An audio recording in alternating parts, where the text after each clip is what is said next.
L'an dernier, le manque d'employés a forcé le propriétaire du restaurant, le Champ Martin, à travailler en cuisine pour la première fois en 17 ans. C'est indispensable dans un restaurant. J'étais bien content pour rapatrier nos troupes là, dans le droit chemin. Mais est-ce que je peux tenir cette cadence-là longtemps comme ça? Très difficile. Il n'est pas le seul à vivre directement les impacts de la pénurie de main-d'œuvre, un problème généralisé à Tadoussac. Et c'est pour ça qu'on parle d'une menace, parce que ça vient être un frein au développement de notre industrie première ici à Tadoussac.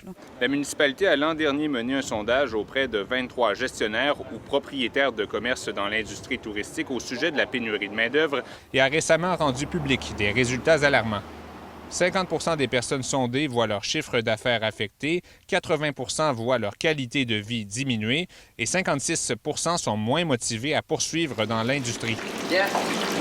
Toujours motivé à brasser des affaires, Danny Tremblay s'est tourné vers une agence, ce qui lui fournit des travailleurs étrangers. Ça lui épargne les démarches pour l'immigration, mais lui coûte 25 $ par heure travaillée, en plus du logement. On les appelle, combien en voulez-vous?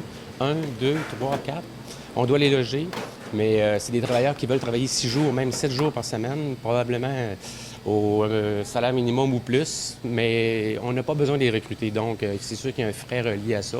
L'une des causes de la pénurie de main-d'œuvre, c'est le manque de logement pour les travailleurs. Et la Ville compte s'attaquer à ce problème dans un plan d'action qu'elle dit ambitieux, mais pour lequel elle refuse pour le moment de dévoiler les détails.